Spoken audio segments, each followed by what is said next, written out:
I figured out how to do the whole standing up podcasting thing. Oh, there you go. I have a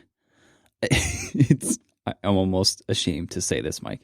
I have a rickety old way of putting up lights so that I could record video in my office, which consists of a 4x4 with a 2x4 screwed to it, very crudely, and a thin strip of plywood screwed to the top of that 2x4, such that the 2x4 comes straight up out of the ground.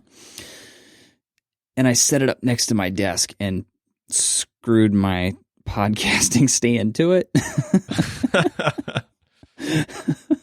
So it's like tucked over in this little side of my desk, and then I can have the boom stand for my mic reach out across my desk and stand up that way. Nice. I think we need a picture for the show notes. Okay, I'll do that. I'll grab a picture for it. It's quite the setup. Sounds like it. Very classy, for sure.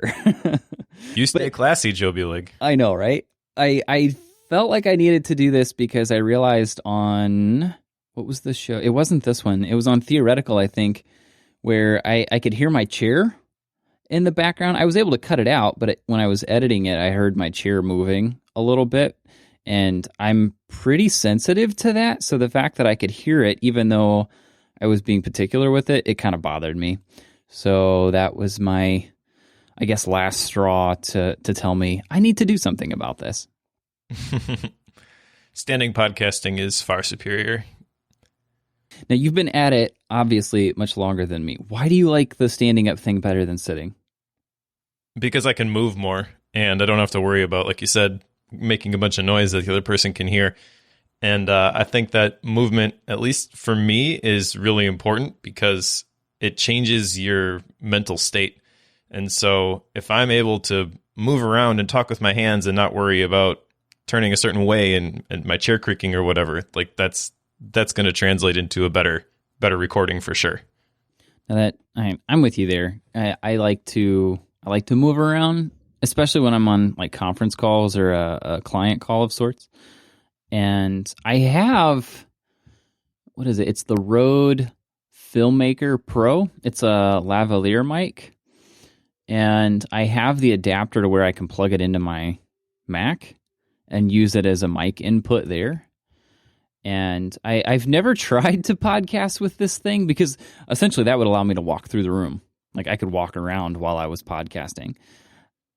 I'm not going to talk about how terrible that will likely be for editing because I'm sure it will pick up a ton of things in the background. So it's probably not great for that. I feel like it would be really good for just a very casual conversation, like an interview style podcast, but something like Bookworm, not so much. No, probably not. The trick with that is you have to be able to hear at the same time. And that's where I now have the Apple AirPods. And see, that's where those could come in. Because then you could be wireless and still walk around with them. True. There is a little bit of a delay with the AirPods, though, at least in my opinion. Yeah, that's the downside I've learned with those is you can do it, but you have to be okay with like certain podcasts. If you ever pay attention to the way that people have, say, the banter between each other whenever they have the back and forth, you pay attention to that. Some hosts have a good, like they know how to stall just a little bit before the other person talks, and they're able to do that. You and I do that quite a bit. Every once in a while I get excited and interrupt you, but other than that, we're pretty good at this. So in this particular case, it might be okay because we're used to a little bit of a delay between us going back and forth. But not every show is built for that. Like take Theoretical, for example. That show would be terrible with a delay between us because we would be all over each other every time. So I think it really depends on the show. But at the same time, I think in a lot of cases, I would prefer to have it immediate. Even though I could do the wireless setup, I always grab the wired mic, the wired headphones whenever it comes to podcasting. I think you do the same because I know you're picky about this as well. Oh yeah, I'm quite picky about audio quality. I am using not only wired headphones but wired in-ear monitors They are specifically the Westone, I believe they're the UC or UXRC3s, which means that they have a removable cable. They're very expensive. If the cable were to fray, I can actually buy just a new cable and keep the actual headphone piece because the headphone pieces are so expensive, and they have 3 separate drivers inside this little earbud sort of a thing. It's basically the nicest in-ear monitors you can buy that are not custom molded for your ears. Oh, got it.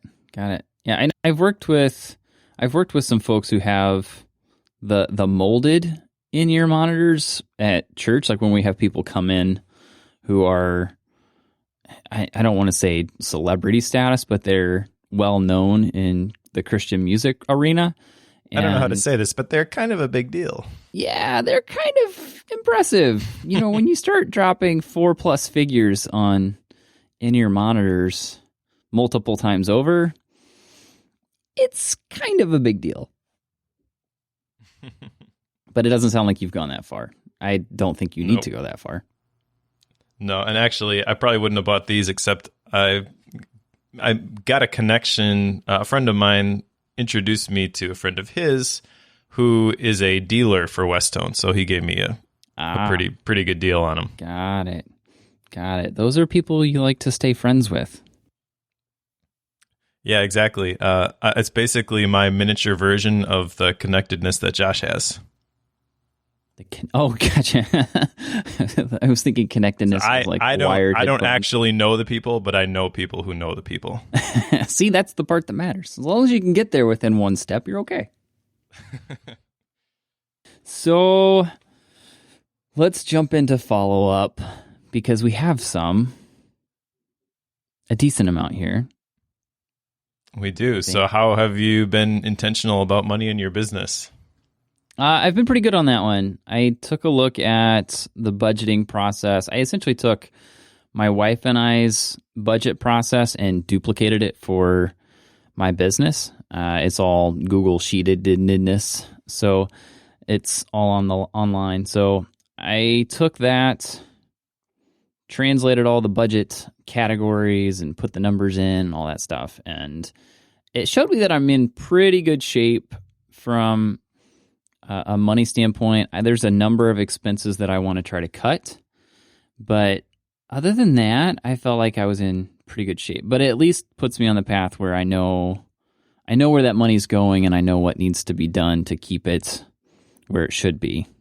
Does that make sense? I've said that in kind of a weird way. No, I think that one of the things that you pointed out is really, really important, and that is that you see where things can be cut. And there's 2 different ways to cut things, and I think I know which one you're talking about. You can just decide that I'm not going to do this thing anymore, or I'm not going to use this tool. I don't need this particular service anymore, and you can cut that out. But I think probably what you're talking about is there are ways to do what you need to do cheaper. And if you're able to identify those, and you're still able to have the services and the tools that you need to get your work done, that is literally just adding profit to your pocket. Yes, and that's very close to what I'm doing. This is a case where I have had 2 or 3 annual subscriptions going on that are fine. They're in one case it's a couple $100 a year, which in the grand scheme of what I have going on is really not all that much. And it's something where I could continue to use that. I could leave it. It would be fine. I can use that service. But I have since created some of my own systems that are very similar, that fit a different niche, and I can transfer platforms and use my own instead, and it costs me nothing. So there's some of those that I was unaware of. I'm just picturing the people who are in charge of going through the responses for the services that you're going to be canceling, and you fill out the survey, and they're like, why did you cancel this service? And you're like, well, I created my own. I built my own. They see that, and they're like, I don't even know what to do with this. What bucket does this even belong in? Like, we never see this sort of thing. You're the outlier.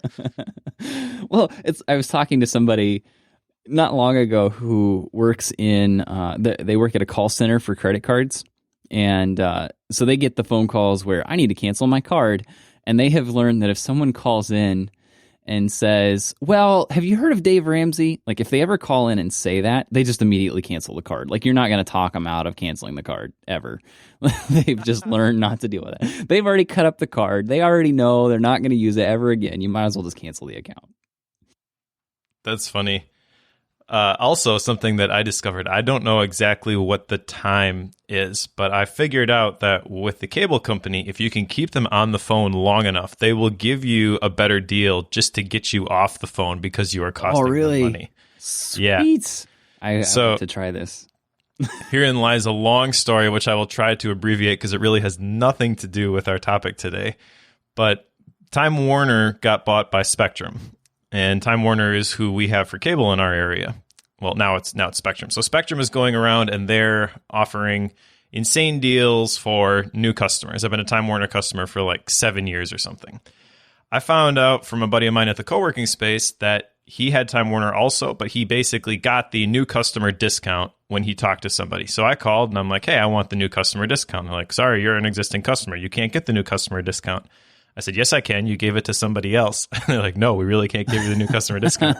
So that went nowhere. I called back. I talked to 3 or 4 different people. At one point, I even called back and I got the same guy that I had talked to previously.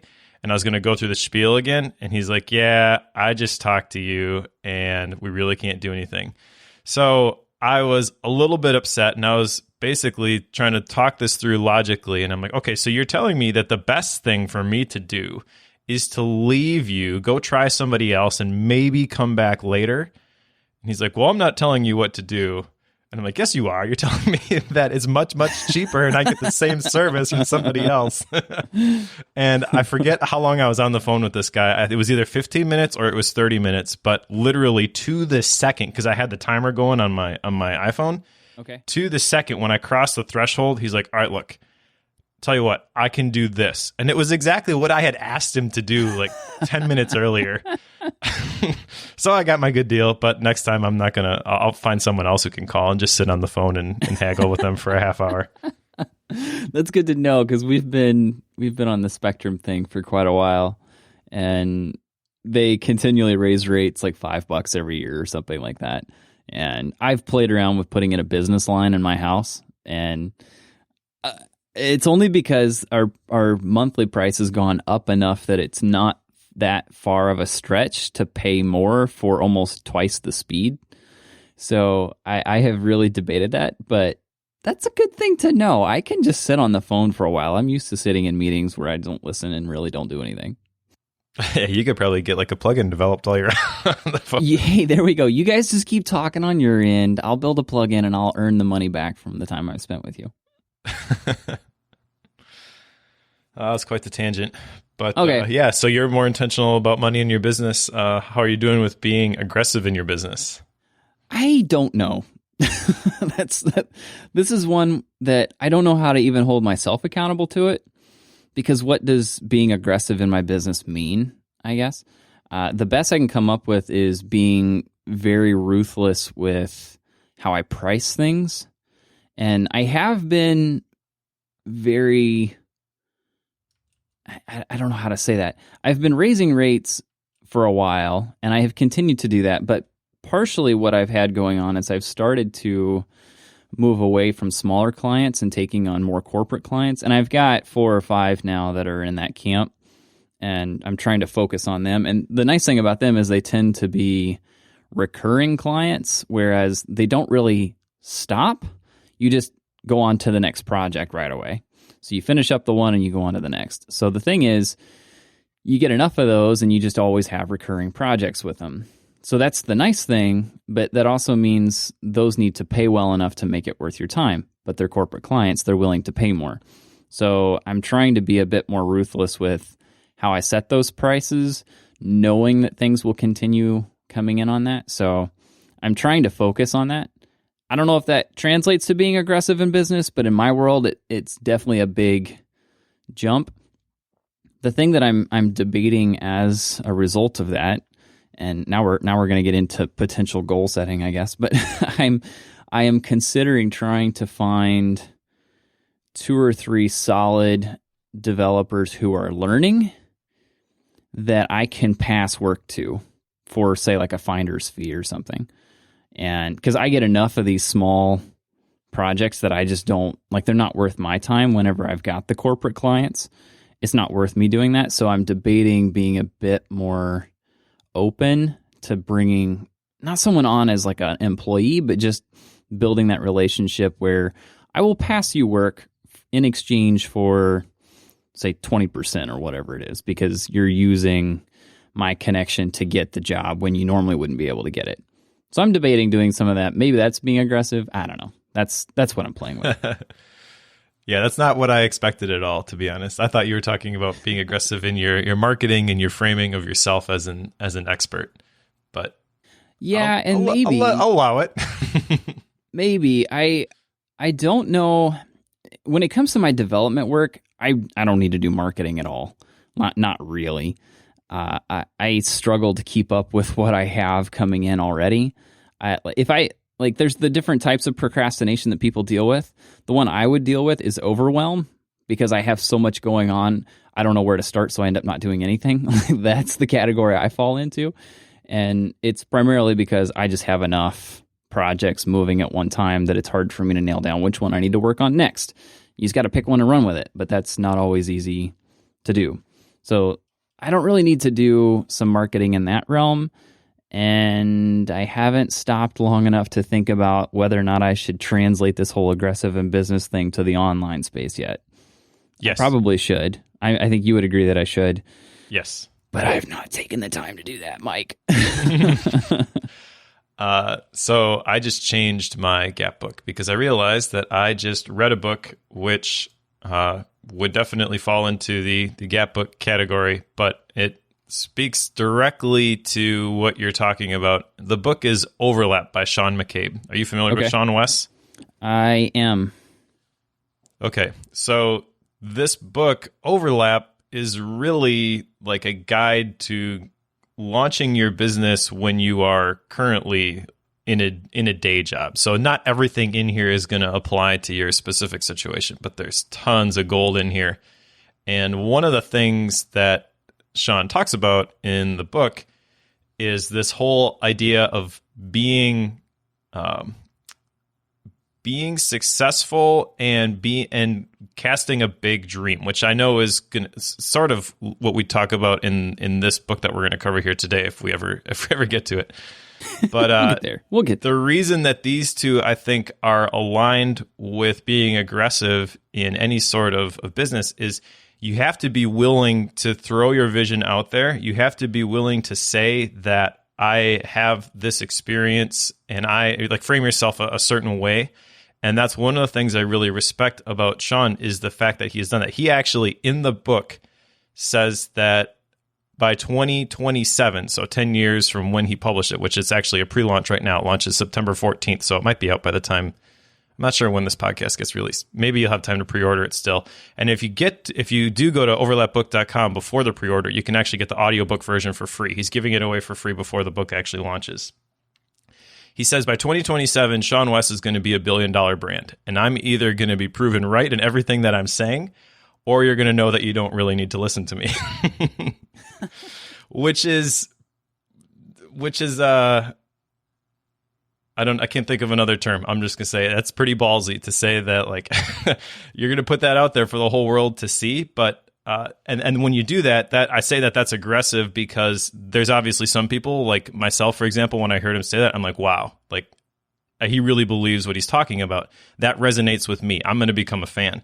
There are other people who are just going to be like, no, you're off your rocker. Like, I'm not going to. You're smoking. Exactly. But the thing here is that if you are not aggressive, that's where this whole the dream big, that like the big vision, you can if you consistently are hearing from people that if you're listening to the haters, essentially, you can keep ratcheting that down. And he talks in the book about how he's always had this goal of owning a Lamborghini. And when he started his online business, he got a little bit of success, and he kind of compromised on his goal, and he ended up getting a used red Ford Mustang with less than 85,000 miles on it. Great car, but it was like $5,000 or something. And he realized after he had gotten that car, he actually says in the book, the best day of his life was when he sold that car and got like this gray beater, because he could no longer compromise and think like, well, I've achieved my goal, because the red used Mustang, it was red, it was a sports car, it was fast, like it had all of the same attributes, but it wasn't the real thing. And so I think that like in order to get to the Lambo goal sort of a thing, you have to be willing to take that stance, draw the line in the sand, and make people either love you or hate you. And I don't think if you are accommodating, and again, with your online stuff, maybe that's not your goal. Maybe it's just, something that isn't the main thing. It's something that fills a void for you, but it's not necessary to make a strong stance in that particular area. Maybe the particular area you want to make a stance in is the development work. I don't know. But I think that this is a really important principle that everybody needs to decide, because as this whole book that we're covering here today talks about, like, you have to be all in on this dream or this vision if you really want to achieve it. And you have to be okay with people saying like, yeah, I'm not going to work with you, or I'm not going to follow you, or I have no interest in the thing that you're selling. Because if it really is the right thing, there's going to be a large number of people on the other end who are just going to be super fans, and this is going to help. There's a lot there, for sure. Sorry, I didn't mean to go all philosophical during follow-up. We got Mike excited again. Well, I just interviewed Sean yesterday for the productivity show. Okay. Now we get it. He's a super smart guy. Well, actually, so here's the whole story. I read the book. I reached out to him, and I was like, hey, this book is awesome. I think that we need to help you promote it. And he's like, yeah, that'd be cool. So, yeah, and this is the first book that he's written. I mean, if you're familiar with Sean West, like, it's not, he's done courses, he's got a community, but like he's a writer. He says in his bio that he writes 1 million words a year, but this is to my knowledge, the first book that he's actually published. So the term author, like, that's a new title for him.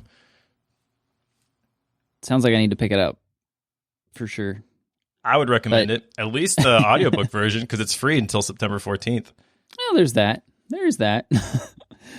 That means I got to make time for audio in some form.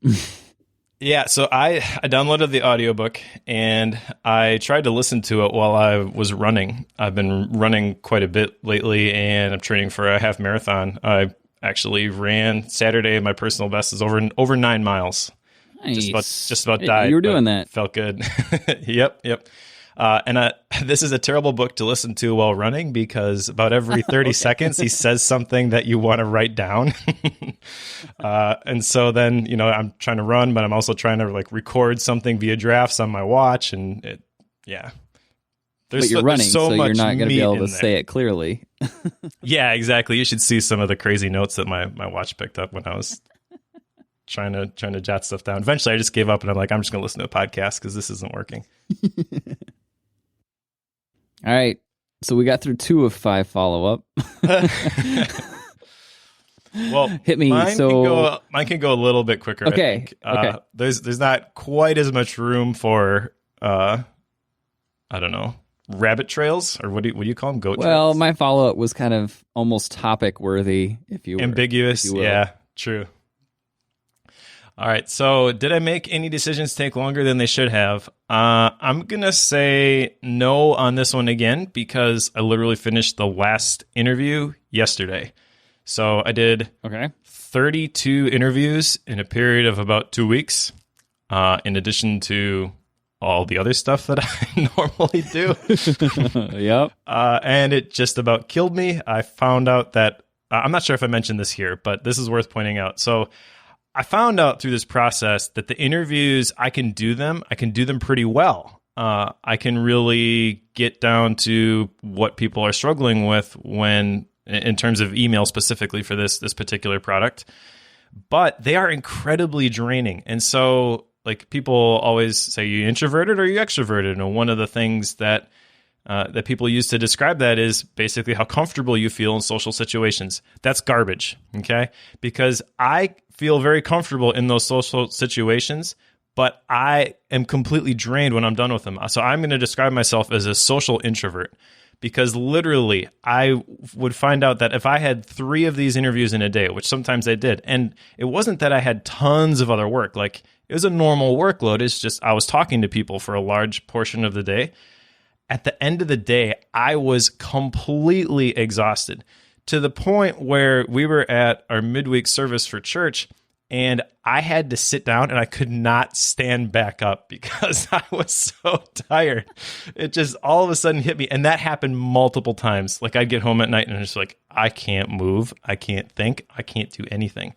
So, I've had no additional margin to make things take longer than they should have. But hopefully that part will stick. That will become a habit without the feeling like I'm going to die every night because I've talked to people, which sounds really lame and first world problems, I know, but it really, really does make an impact on me. What's the term? There's a term for, what is it, ambivert, where you're kind of both introverted and extroverted. And I'm pretty much convinced my wife is this, and Drew has talked about this before. He feels like he's an ambivert as well. Chameleon? Well, it could be borderline that, probably.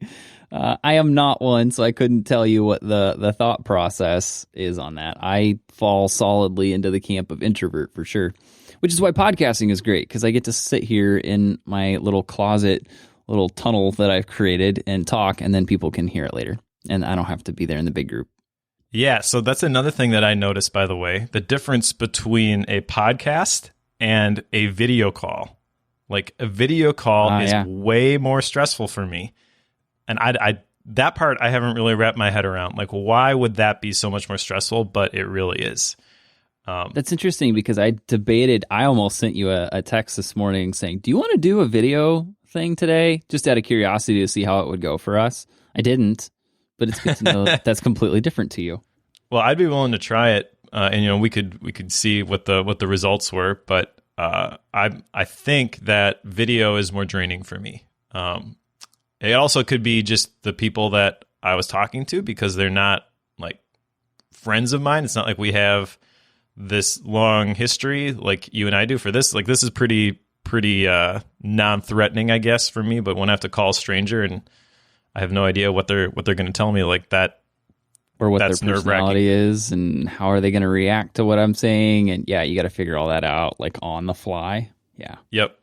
But the thing I think that makes the difference between an extrovert and introvert for me is just basically, does being around people give you energy, or does it take energy? I think energy is really the key to being quote unquote productive, like getting the things done that you want to get done. If you don't manage your energy, like, you're not going to get it done, even if you have all of the time set aside in order to complete the tasks, at least in my opinion.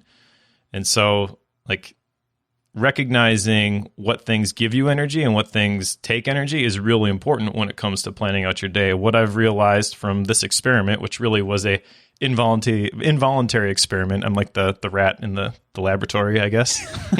Testing yourself. But the observation is that Mike is definitely an introvert. Cool. A social introvert. Go Mike. Yep. All right. So how's the no news but tech news thing going? Oh, this is great. In fact, I'm not even on social media a whole lot. I've been checking it basically like once or twice a day. Ooh. Yeah, which is an improvement. Again, out of necessity, but does feel good. All right. So you're on the budget train. Yeah, that was the other thing that I added here, because I think my one action item from the last book that we read was to get more diligent about the budget. So yes, Team Schmitz is all aboard the budget train. In fact, last night, my wife and I had a date night. So we went out to eat. We walked around the town where we live. And when we got back, we watched training videos for YNAB. That's what we do on our date nights. Super exciting, nice. I know. All right. But for the listeners, if you don't know, YNAB stands for You Need a Budget. And is it ynab.com? Is that what it is? I think ynab.com will take you to the marketing side. The app itself is like youneedabudget.com. So that may be the domain for the actual marketing as well. I think ynab.com would take you to the same place though. Okay. Yeah, it's been around forever, and yeah, it's if anybody who's used the app for any length of time calls it YNAB. Got it. I know we tried exploring YNAB. We've tried all kinds of things, and we could never find one that fits the way that we like to do stuff. And that has a lot to do with, we like to create little savings funds, if you will, for, like the one I'm going through right now is replacing our car and buying a different vehicle. So I create another little fund in our budget, and then we move dollars to that. And it's really hard to find a solid software system that can do something like that in the way that we like to do it. So, yes. So I applaud you for that. It doesn't work for us. So we end up doing the whole custom spreadsheet thing. I'm not surprised that you have developed a custom solution to a problem that you have. But I have not turned it into a website yet. There you go. Or a plugin. Right, or a plugin. Now, this is a little bit awkward because I've just told the world that I'm using YNAB, but literally yesterday, as we record this, I also published an article on the best personal finance software, and I picked Banktivity. So this is worth talking about here. All right. So how do you pick the best one and then not use it yourself? Well, if it was just me, we would use Banktivity. Okay. But I think I've mentioned on this podcast that when it comes to like the Dave Ramsey, you've got the nerd and the free spirit. Yes. When it comes to money, my wife is the nerd. I am the free spirit. And that means that if it is up to me to initiate the budget process, it ain't going to happen. So that means that we have to use a tool that we both feel comfortable with. And YNAB continues to get better. There's some stuff I wish it had. Like Banktivity is nice because it's got all of your investments in there. You can pull in like your mortgage for your house and all of that. So it gives you a more complete picture. YNAB is literally, whatever accounts you add, but it's just your checking and your savings accounts. There's credit cards and stuff too, I guess. But like you don't get the full financial picture if you have any of those like 401ks or whatever. But it is a lot easier to use. It's a web app. The iOS app is great. And more importantly, that's what works for my wife. So we use Asana for family planning, not by my choice.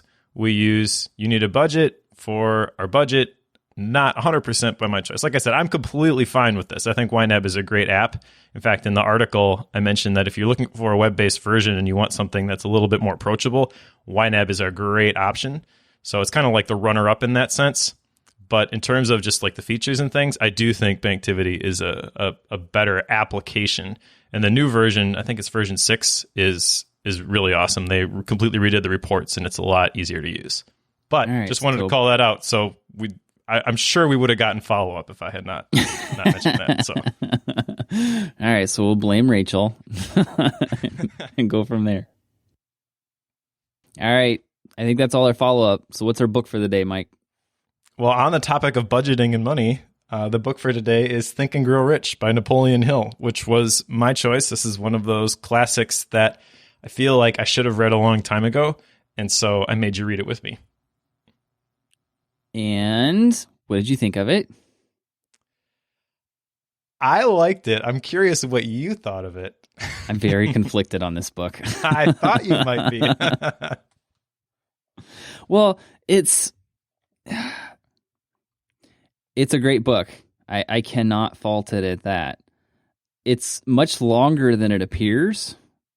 Like yes. For example, like we get to Gap books later. I'm on the same Gap book that I was last time because my Gap book is quite long, and I realized I wasn't going to get it finished by the time I needed to have this one read. So I put my Gap book down and picked up Think and Grow Rich. And then, because I was thinking I'll read this in 2 or 3 days and I'll be done, because it's a fairly thin book and it looked like there were not many pages. It's like 150, 60 pages or so. Thought, that'd be a quick read. I open it up and like, oh dear, these are very long pages, fairly small print. Each page is like 2 pages. It's like twice as long as I thought it was. Yeah, my version was like 370 pages.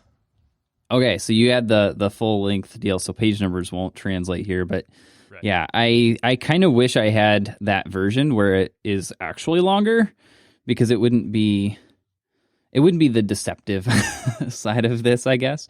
And that honestly was a big deal for me, because each page takes so long and it just felt like it was dragging on as a result of that.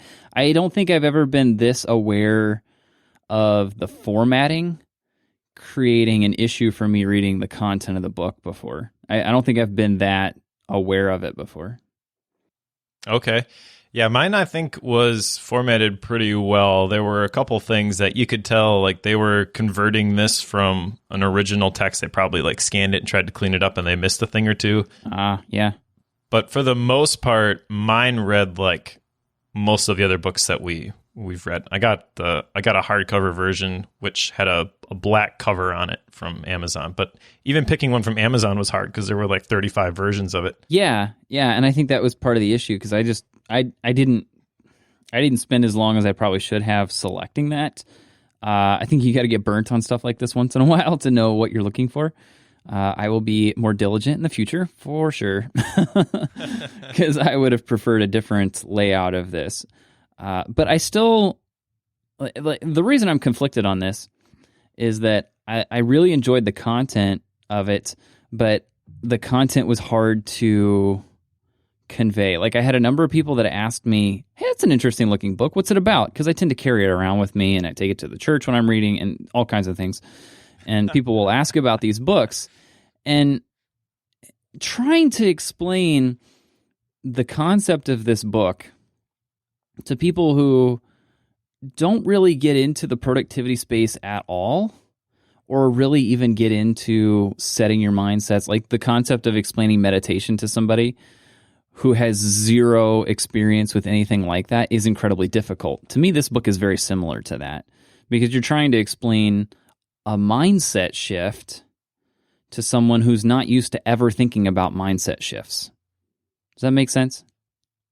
Yes. Also, I mean, if you were to summarize what the book is about, it is about how to become rich and how to attract money. And yes. If you were to just explain it point blank like that, that's going to be very polarizing. So yes. Going back to the mindset thing and your follow-up item about being aggressive in business, like this could be one of the ways I know. that you become aggressive in business, is that you say like, well, my business is here to make me rich, and I'm unashamed in saying that, you know. And there's like, if you dig down deeper, like, why do you want to become rich? Like, I want to have more money so that I can do this, and this, so I can make a bigger impact. Like, most of the people who want to have a lot of money, it's not just because they want to be able to hoard a bunch of stuff. In fact, I've got an outline which is way too big, or a mind node here, but I'm trying to find one thing here. Oh, yeah. In the second step, he actually says, men will amass great wealth by looking to give rather than get. That's one sentence in a 370-something page book, at least in my version. But it is really, I think, the tipping point for a lot of this stuff. Because if you're just looking to accumulate this for yourself, like, you're not going to get there. But when you realize that if I had more resources, I could make a bigger impact, I could do more good, and you have that mindset, then like your vision, not just 10x's, but 100x's, 1,000x's, like you can, the potential for the number of people that you can reach, and the amount of good that you can do is much, much, much, much greater as soon as you take the spotlight off of yourself and look at other people. Yes, to all the things. And one of the talking points that I put down here, in a way that I tried to understand this as best I could for myself, was primarily that mindsets come before results. And where you set your thought processes, what you tell yourself every day, and the passion that you put behind that is what will drive your results. You know, go back to one of the things I said earlier about procrastination. Like the thing that I struggle with is the overwhelmed procrastination, just having too much to do, and then it gets me to a point where I just don't know what to do and try not to do anything at all. Like, literally, I try not to do anything, which makes zero sense whatsoever. But part of the issue there is that the self-talk that I end up telling myself in that exact process is, holy cow, I have a lot to do. And that simple phrase is something that repeats in my mind a lot without me realizing it. And it's a very subconscious thing, but I can easily look at the list of things I have in OmniFocus, and I will quickly see a very large number of projects, a lot of tasks I could do. And this is why I talk a lot about in OmniFocus trying to pare back the number of projects and be ruthless on putting things in a someday maybe, putting them on hold. Like, it's why I'm ruthless on that, because seeing too many things in a list is overwhelming, and then I tell myself that I'm overwhelmed. And when I get overwhelmed in that scenario, it's hard for me to decide what needs to be done first and actually get moving on it. And so all of this comes back to the mindset piece from this book, which has a lot to do with telling yourself, one of the first steps is deciding what it is, like the amount of money that you want to make in a certain time frame. And I kind of have a goal on this through the 12-week year, and we talk about it on Theoretical a lot, but I somewhat already have this defined. And the problem, and the thing that this book is prompting me to, is I don't really tell myself about that goal daily, multiple times a day. Instead, I tend to tell myself that I'm really busy and I'm overwhelmed and I have a lot to do, which counteracts my need to work, because then I don't decide to work on anything at all. Yeah, it's. I mean, not trying to pick on you, but it's an excuse. I don't disagree with that at all. Yeah, and it's not just you. I mean, I'm in the same boat. That can definitely apply to my situation as well. But yeah, exactly. Like you say, I'm too busy to think about the vision, which will lead me to the point where I don't have to be too busy. Like, where do I start, sort of a thing? Yes, I got a circular problem here. yeah, exactly. But I think the point of this book is that it's not really circular. It just appears circular. And there's a lot of people who, until they make the mindset shift, are going to view it as circular, and they're going to be caught in that quote unquote rat race. There's no end in sight. There's no hope. And so I really like how he starts this book. Like, the very first step towards riches, he says, is desire. And he actually starts the book in the introduction that I had anyways, with a story about this guy who leaves his town. Is nothing special about this guy. And he's like, I'm going to become partners with Edison. And so he just shows up and he's like, hey, give me a job. And Edison's like, well, okay. And then he does a great job, and then he does get exactly what he confessed, what he said he was going to do. He becomes a business partner for Edison, and he goes around and he sells these things, this invention that he had. And the point in the introduction is that desire literally means knowing what you want. And so that's where that statement that you had mentioned, like the first step is figuring out what exactly you want. He's got a method for determining which desire is to be turned into riches. There's like a 6-step process. And actually there's lots of 6-step processes and lists in this book, which I think is kind of cool. I also think that the way that we approach it for Bookworm is not the way that the author intended it. He actually says in the beginning of my version, like, you should be reading a chapter a week or something like that, and actually applying what you're studying. So I actually have the audiobook version of this as well, and I intend to go back and revisit it. But I think that there's a ton of great information here that there's no way we absorbed it all just by reading through it once. And I believe that he was actually commissioned by Andrew Carnegie to basically create this system for accumulating wealth. Did I understand that part correctly? I think he came up with it out of doing research on people who do this a lot. Like, that was the way I understood it, is he spent a lot of time interviewing and researching people who live this out. And that's where the system came out. I think what you're thinking of is he had and I'm trying to find it. I think it was a politician of sorts that wrote him a letter saying, you need to write this thing down, because he gave the talk at a commencement address. Yeah, here you go. He delivered a commencement address at Salem College in West Virginia, and a member of Congress was a part of that graduating class. And how many years later was it? I'm not finding it. But a number of years later, this gentleman wrote him a letter basically explaining how that talk completely changed his life, and basically begged him to turn it into a book so that more people could benefit from having learned it.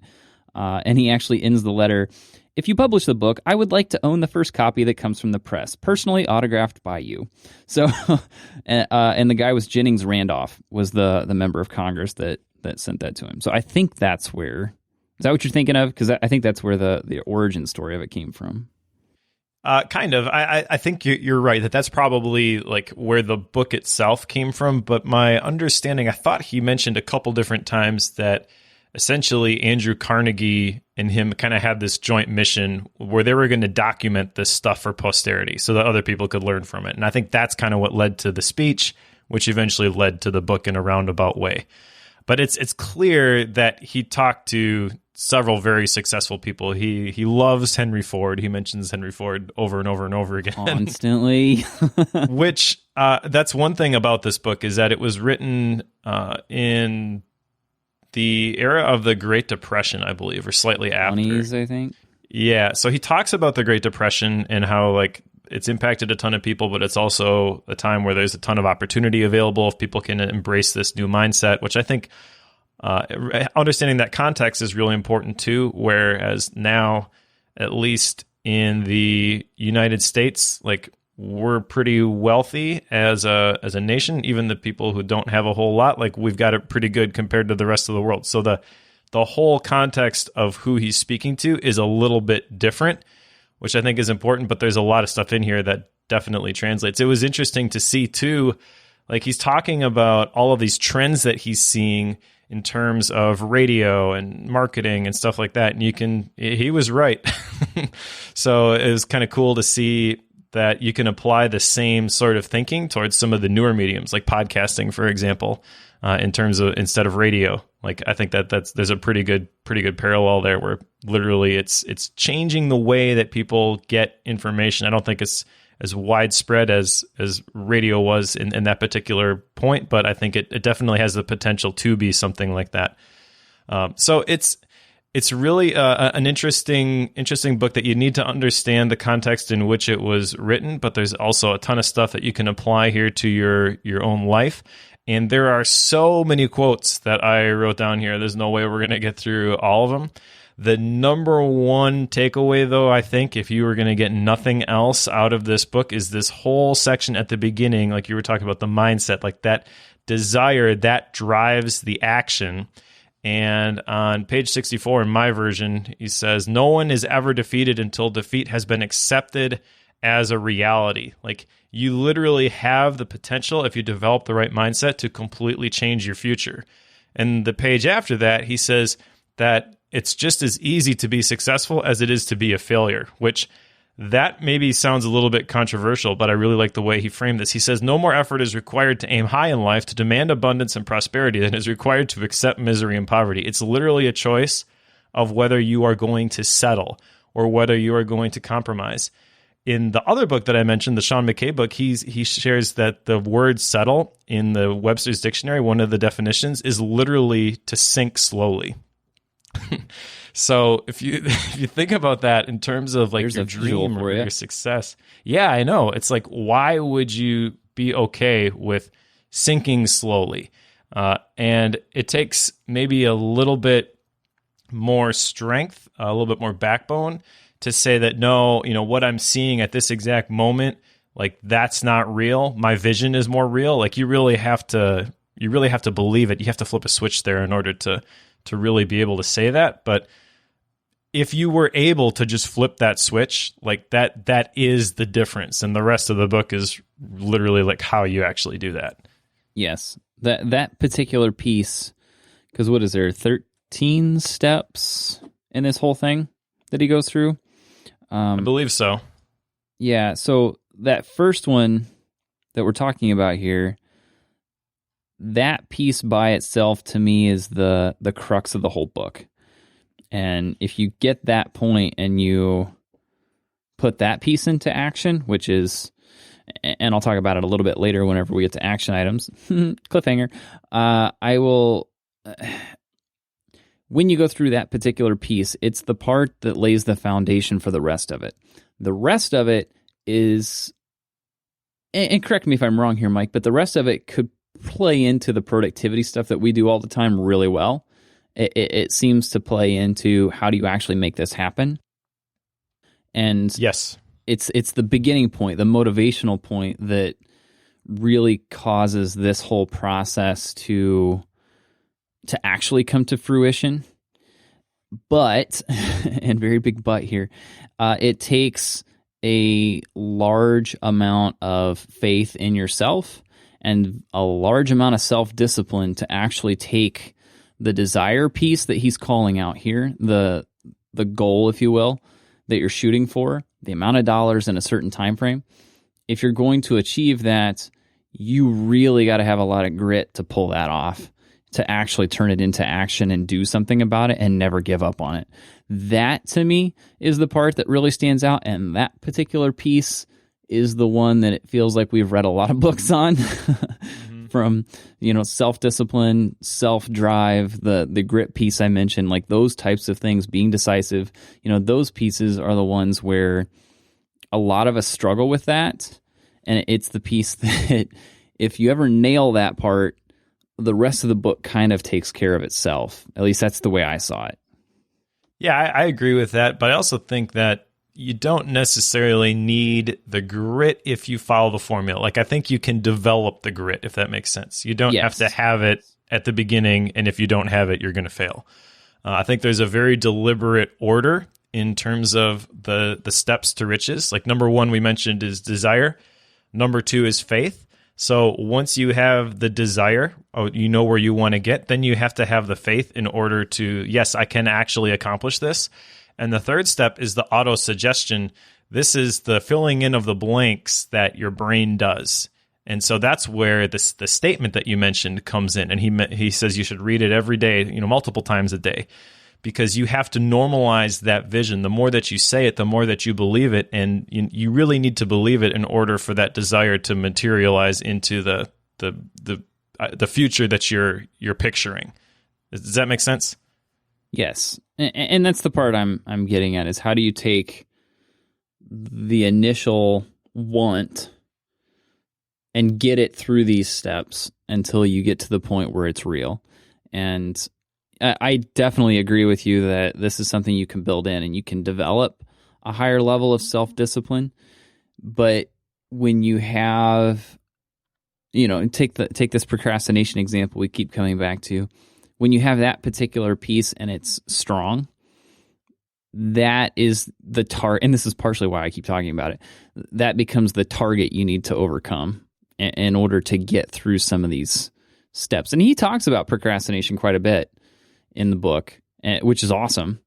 And it's a great thing that he addresses that, because it seems like to me, although this was written a long time ago, what is it, 80, 90 years ago at this point, it's not recent, but yet the principles behind procrastination and how we come to those are still spot on. And that I really appreciated.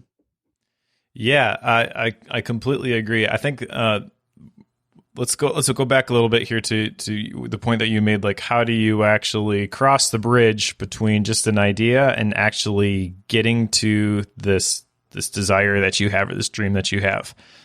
Because I think that the third step here with the auto-suggestion, this is really the key.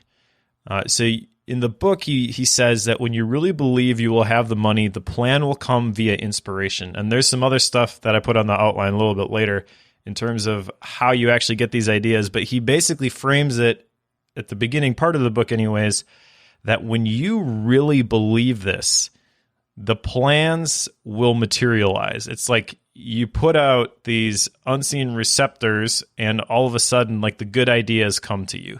And this, I think, is a different way of looking at it, but it's the same principle that Grant Cardone talks about in the 10X rule, where if you just learn to start thinking bigger, then your brain, and he's got a whole step actually devoted to the brain and another one devoted to the subconscious mind. Like your brain will actually connect these dots for you if you can get it to think on an elevated plane.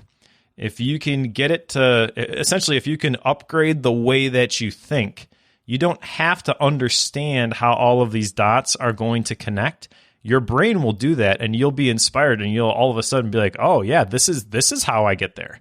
And I think that that's a little bit scary, especially for someone who, like me, who's a high fact finder, wants to know how it all connects. But to be understanding of the fact that, like, when you make that first step, especially when you start with the vision first, like when you have the vision and then you make that first step, whatever that first step is, it's never going to be wrong. You're initiating the process, and then from there it's going to evolve. It's gonna change course, and your brain is going to connect these dots, and it's going to map out the next step and the next step and the next step. As long as you have this mindset, and that kind of leads into the fourth step towards which is the specialized knowledge. So here is another thing that, like, immediately when I was reading this and he's talking about, oh, your brain's going to come up with these ideas, I'm like, oh, okay, so I just need more ideas. And the fourth step towards which is the specialized knowledge, I think that this is a little bit different, because what it is saying is that you need the right ideas. And your brain may connect some of those dots. It may give you some of those right ideas, but also the fact that you have the knowledge isn't power, it's potential power. And he actually says in here that it pays to know how to purchase knowledge. So right away, I thought of a service like Clarity FM, for example, where if you know where to go to get the answer, that is going to be more valuable than trying to get all of this stuff for yourself.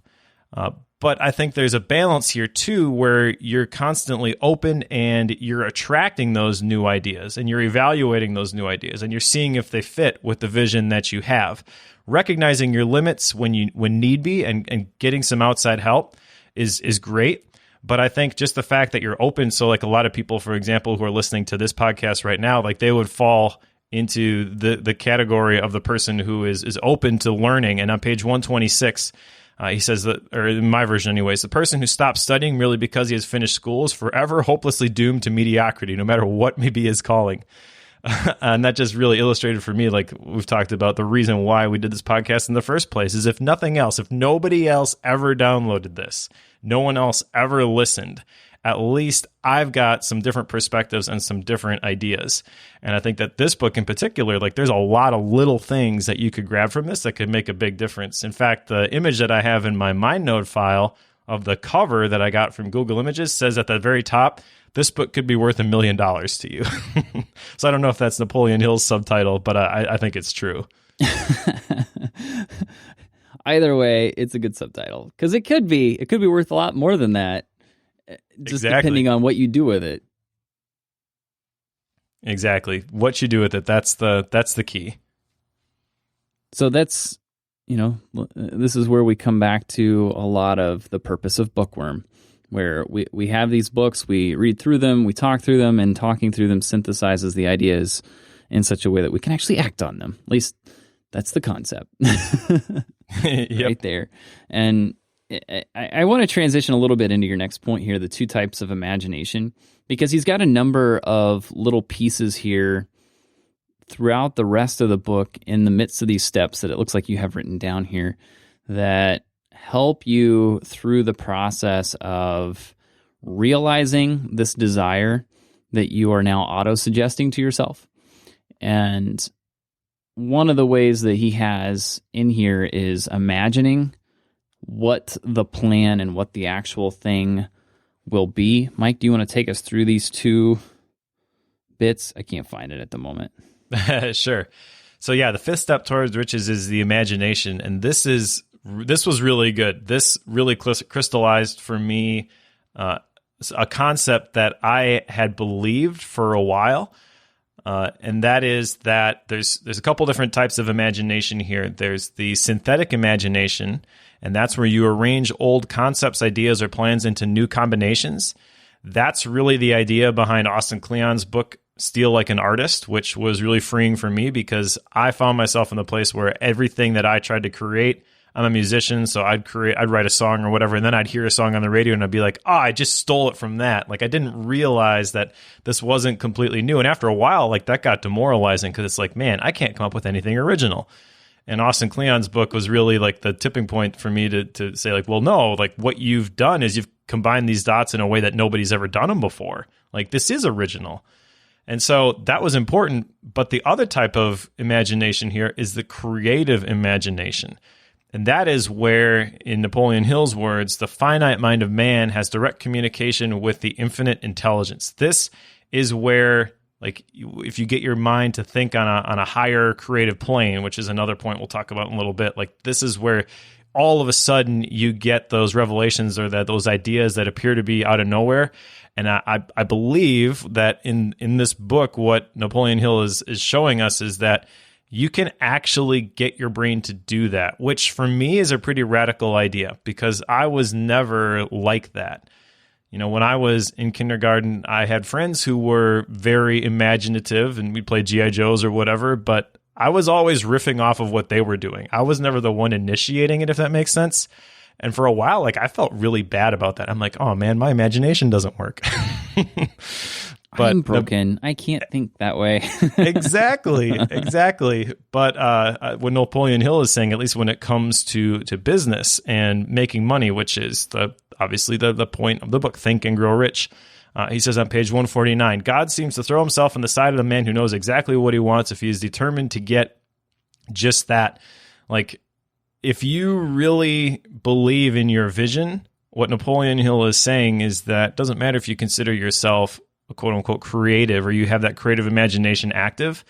If you follow some of the principles that are outlined in this book, like, you can develop and foster that. It can work for you. Something that struck me as kind of interesting about this is that the concept of having an analytical or creative brain is oddly missing from this conversation. It comes with the expectation that everyone is creative and can be imaginative in this way. Like, it's not even an option. Like, this isn't something you can say you have or don't have. It's like a blanket statement. You have this as long as you choose to do something about it. I thought that was very interesting because there's a lot of times when we tend to refer to ourselves as one or the other. And it's almost like it's an excuse to not do the alternative. I'm very creative, so why would I do the analytical piece? I'll hire someone to do that for me. Or, you know, the flip side of that is I'm very analytical. I'm not creative like that. That's probably the more common version of that. He kind of throws that out and says that doesn't really apply without ever really saying that. Like, he's just saying everyone has this capacity. You just have to be willing to do something about it. Yeah, which is a pretty radical idea, but is one that I really want to believe works. Because, you know, I've mentioned, like, my personal situation. I grew up thinking that I wasn't creative. It wasn't until a couple of years ago when I started the process of writing my book, and that led me to getting connected with Asian deficiency. And I've had people who were telling me, you know, create on a regular basis and pushing me outside of the box that I had created for myself, that I realized that, hey, yeah, I can actually do this. I do think that, like you said, there's definitely personality types in the way that our brains work. Like, there are definitely, for an analytical mind, a logical mind, there are some additional obstacles to overcome here. Like, he's got a whole section at the end of my book on how to outwit the 6 ghosts of fear. I think that if you are very analytical or very logical, at least in my own personal experience, you tend to focus on those things that could go wrong, those things that you should be afraid of, even legitimately. But in order to be wildly successful, you have to overcome that, is what Napoleon Hill is saying. So I know that for me, I have kind of grown into this whole creative thing. I used to consider myself, similar to what you're talking about, as an analytical and only an analytical. And specifically when I was a data analyst, I had analyst in my in my title. So, of course, this is the only thing I'm good at. And it wasn't until I started doing development work that I realized there's a very strong creative side to this, and I needed to come up with ideas more and more often and on demand. As a result, it kind of forced me into, like what you're saying, realizing that there's a creative side to this, and that, yes, I do have this. It is something that I can develop and be better at and invoke at will, if you will. And that's been extremely liberating and powerful at the same time, because it's not uncommon for me to just sit down and say that I need to come up with ideas for XYZ, and 20 minutes later I've got 50 of them. Like, it's not uncommon for that to happen. And it's only because I finally admitted that, hey, maybe I am creative, and that's okay. Yeah, absolutely. And this kind of gets into the next point on the outline, because I think that embracing the fact that you are creative and getting to the point where you actually feel free to create requires leadership. Now, most people will think of leadership as leading other people, but there's definitely a personal application to this as well. And the 6th step towards riches, by the way, is not actually called leadership. It's organized planning. This was a chapter that was kind of all over the place, but the leadership part was really the thing that stood out to me. He's got major attributes of a leader, 10 major causes of failure in leadership, 30 major causes of failure in general.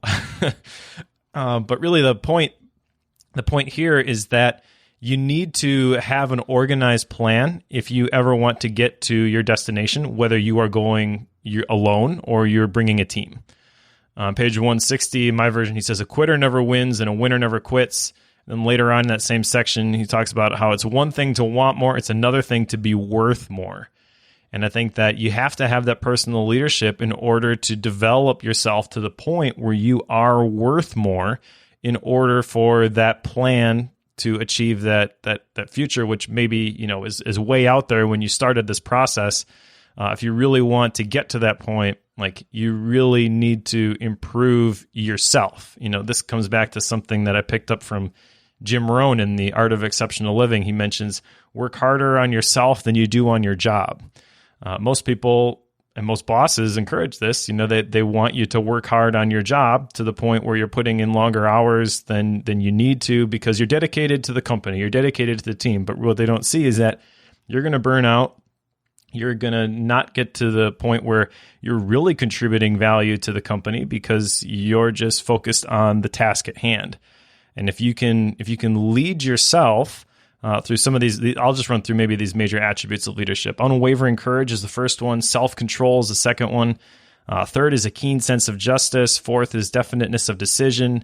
5 is definiteness of plans. 6 is the habit of doing more than paid for. Under promising, over delivering, in other words. Number 7 is a pleasing personality. Number 8, sympathy and understanding. Number 9, mastery of detail. Number 10, willingness to assume full responsibility, which we could talk for an hour on that point specifically. And then number 11, cooperation. So there's tons of stuff here, which if you were to break down everything that we've ever covered in Bookworm, you could probably align it very directly with one of those 11 categories. The part that I loved about this section, because you mentioned it's called organized planning versus leadership, and I completely agree. It was all over the board. He covered a lot of things in a very short time frame, which is where I think your point earlier, where there's a lot of little tidbits in here, and you really need some time with it, which we did not take. And I had an action item for this one, Mike, but I already did it, so we'll see. But I read through this section and I realized that, and this is a tenet that we've talked about with GTD before, where you need to spell out the smallest detail of what your next step is in a given project. And as I was reading this section, I realized there are a couple, probably 3 or 4 projects that I have going on that I really just don't like working on. I really struggle to go do anything on those. I figured out that part of the reason for that was that I hadn't spelled out the next step very clearly. it was something like build out this particular section of a plugin. Well, that doesn't actually tell me what needs to come next. Like, I know what that means. I can translate that in my mind and know what the next 6 steps are very quickly, but I wasn't starting it because I knew to check that thing off, I had 6 to 7 things I had to do instead of the little things, so it didn't progress at all. Kind of lame, but it was something that reading this section caused me to take the time to at least go rethink those projects. It worked out that I read this section the night before I did my weekly review the next morning, so it worked out really well to do that. So I just made sure that I spelled a lot of things out and had a true plan for the goals that I've got set for myself. Yeah, and that's not lame at all. I mean, since you threw yourself out there, we'll pick on you. But like I said, this can apply to me too. That's fine. Like, Hit me hard. The number one major cause of failure in leadership, even personal leadership, is an inability to organize the details, which is exactly what you just described. I know I need to do 6 or 7 things with this. I don't know what they are. I don't want to think about it right now, so I'm not going to do anything. Yes. Yes. And thus I lead down the procrastination train because the things are too big. It's overwhelming, and I don't do it. You catch the recurring theme here today? Yep. But understanding the process here and how that actually works is important. You're really touching on the beginning of the 7th step towards riches, which is the decision. So in this particular case, you're not making a decision because you don't have all of the details in front of you. And later on, he talks about procrastination specifically. But with the 7th step towards riches, this was another thing that really kind of hit me, was he mentions that you want to make decisions quickly and change your mind slowly. Most people, like the situation that you just described, will make decisions slowly and change quickly because they haven't put in the effort to get all of the details organized, which is why organized planning comes before this. And so when they make a decision, they're not confident that they're making the right decision. And so they're looking for a reason to change course. And if you do the legwork on the front end, what he's really saying is that you have to make that decision quickly, and then you have to stick with it. If you're going to change your mind at all, you should do it very, very slowly. I feel like I'm good and bad at this at the same time. Because I can sometimes, with decisions, I can make decisions very quickly. And if it's based on my intuition and a sense that I know it's the right thing, I have a hard time getting off of that decision. At the same time, I think if it's smaller, and maybe that's the difference here that he's getting at, if it's a smaller thing, such as, do I put this in a background job and offload it to a different server, or do I just let it run when the client goes to the page? Like something like that is fairly small, and it's not uncommon for me to build it one way and then quickly change it to the other and come back on that decision, even sometimes within the same half-hour period. So sometimes I have little things that I think I change very quickly on, but with bigger things, I tend to make a decision and stick with it. So I think that would be a case where I'm pretty good at this. At the same time, there are a number of big decisions that I just don't want to make. So I tend to put off making them at all. So maybe I fall apart whenever I get to that point. But it's at least an interesting concept to think about, because I know that there are a lot of business owners and even corporate executives who tend to change their mind on fairly big decisions, and they do it very quickly and frequently, and it just wreaks havoc on not only the company but their team as well, and there tends to be high turnover in those situations. So don't do this. It is bad. It causes all kinds of problems. Yeah, I would agree with you. I also think it's worth pointing out, you mentioned like the small decisions, you can change your mind fairly quickly. I think that that's fine, because you're basically, what you're saying is that you're trusting the data that you're being presented with there. And for some of the bigger decisions, hopefully you've got a little bit longer data collection process before you would make one of those bigger decisions.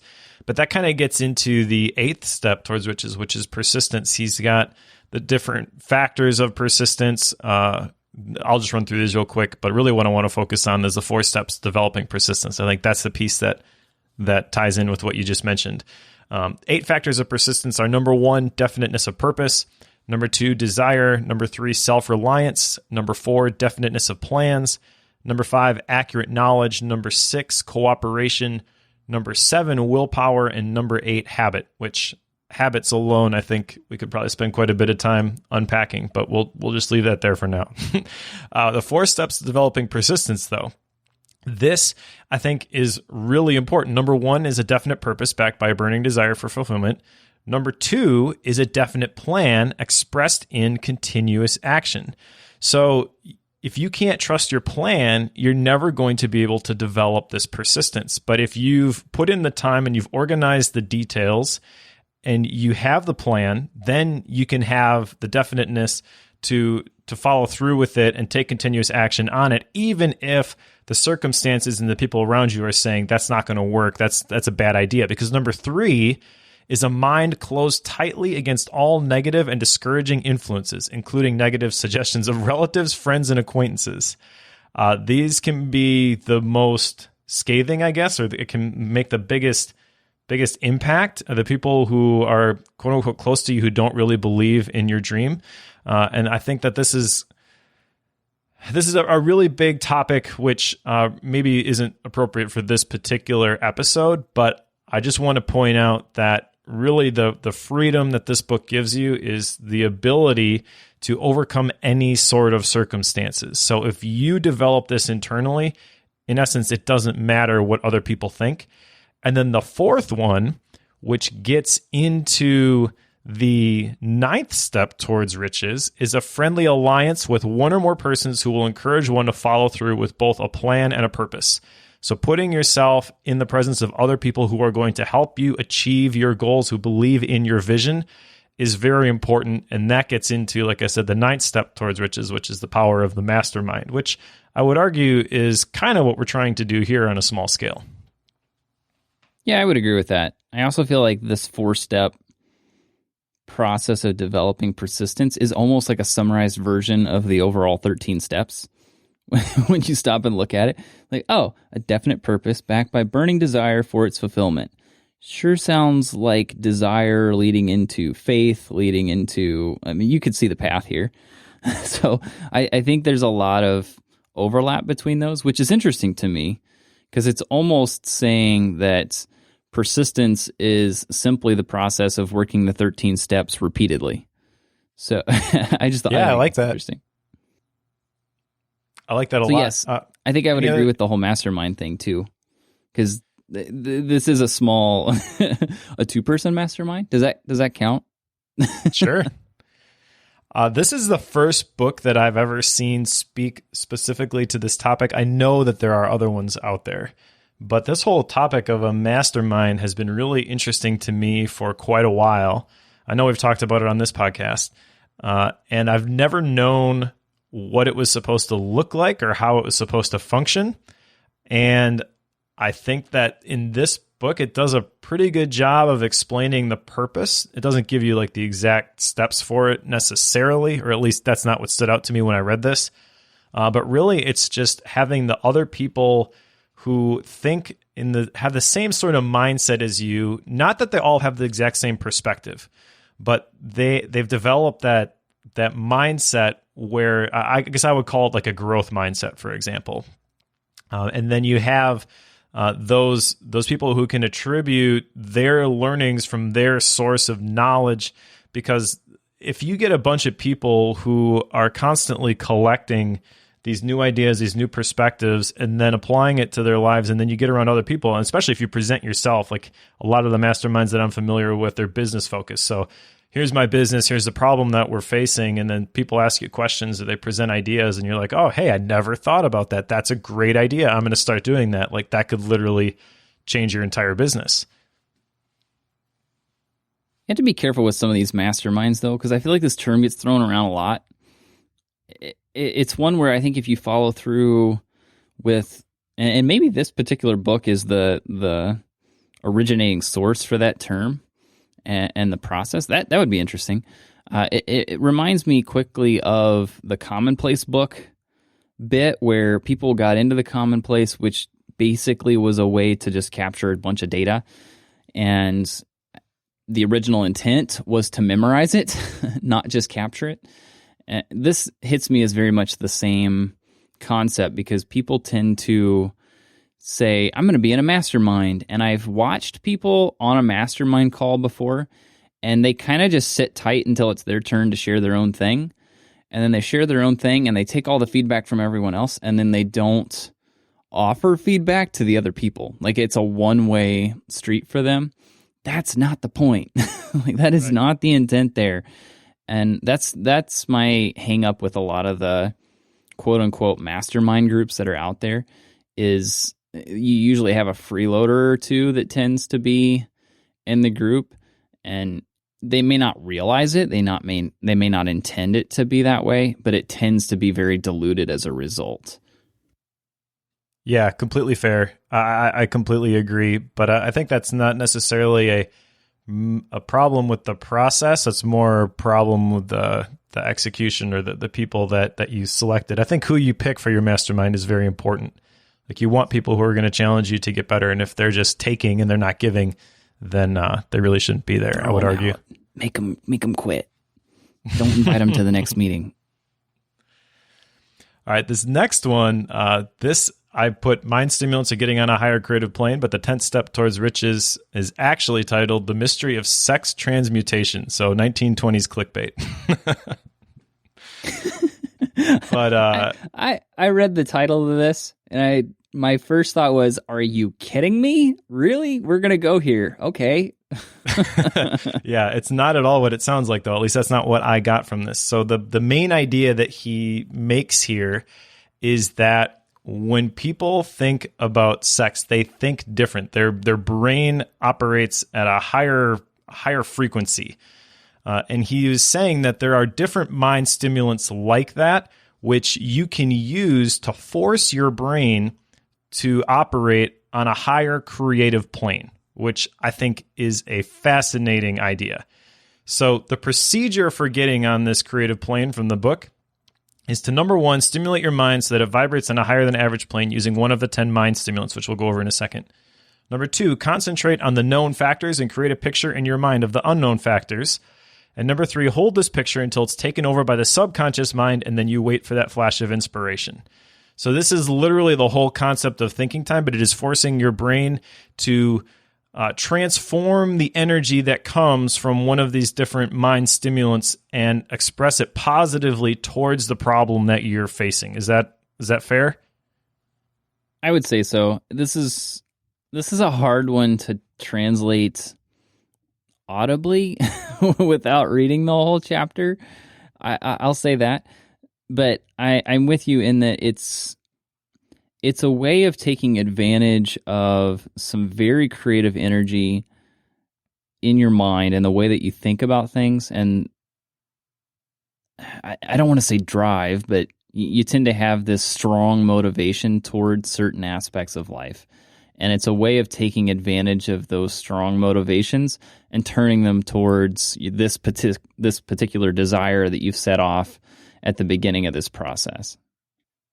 Yeah, I think that drive is a very important term. I think that that's really what these 10 mind stimulants are. And if you were to take pretty much anybody's life and dissect it and look at, when were the times when they really got stuff done, they were probably motivated by one of these 10 mind stimulants. So the idea that when you are experiencing one of these mind stimulants, that to understand that you have the ability to channel that you have control basically of how that gets expressed.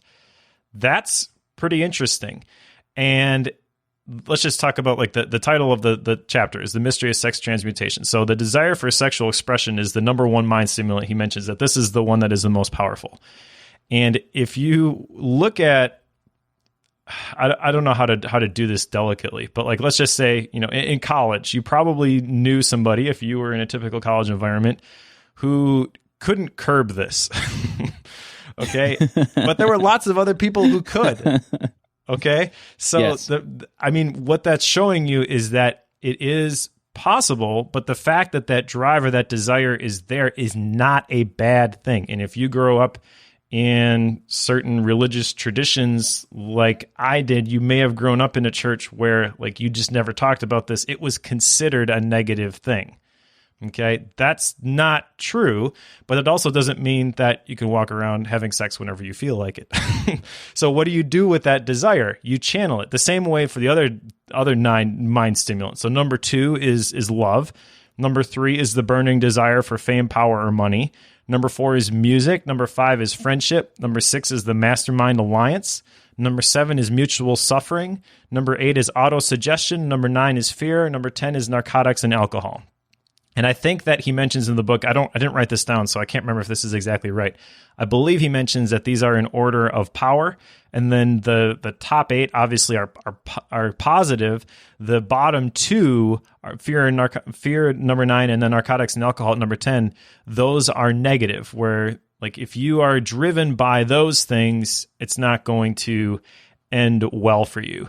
But I really like this idea of being able to choose how these mind stimulants are going to be directed, and just like focusing on this particular thing, recognizing that, oh, I'm really inspired by this song, or I'm really inspired by my partner, for example. I mean, you look back at what has been created in the creative realm, whether it be poetry, whether it be books, whether it be songs, like you can say that a lot of this stuff, for example, let's just take love as an example. Like there's a lot of stuff that gets inspired by love.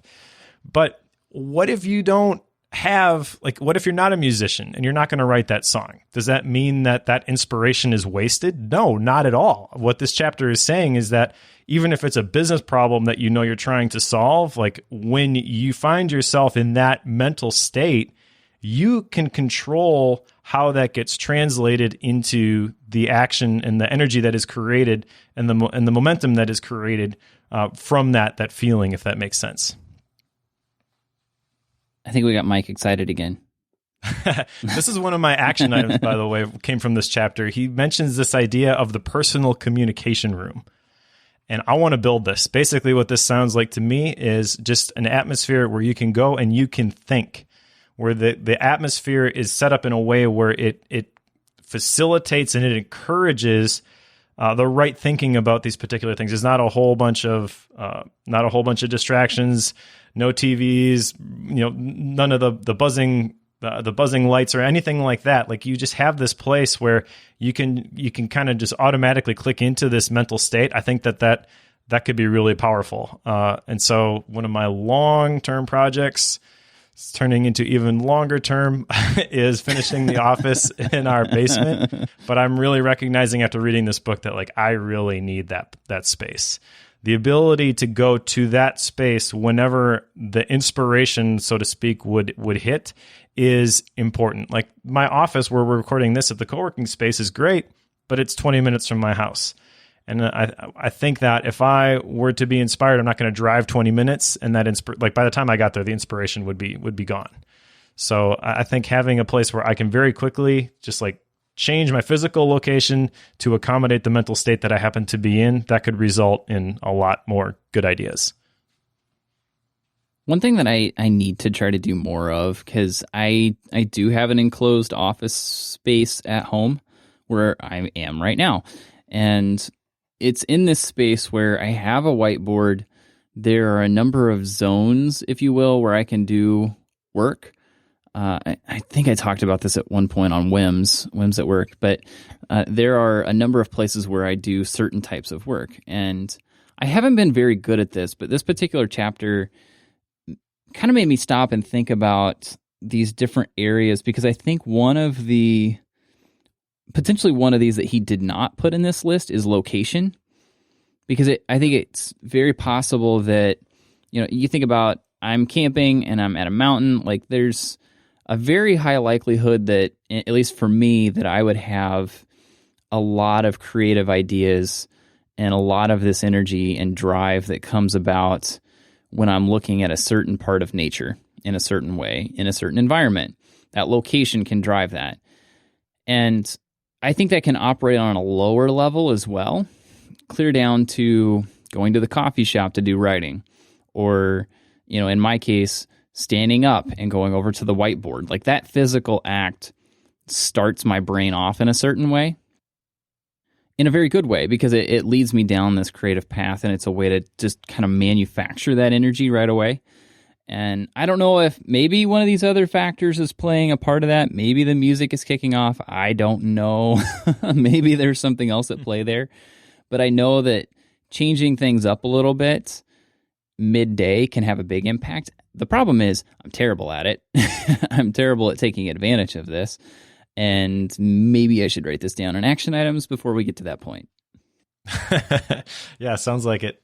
But I think you're right. Like the location, that's really the takeaway for me with the personal communication room. The personal communication room sounds kind of ridiculous when you say it that way, but really it's just a place where you can kind of control your mental state, like you were saying.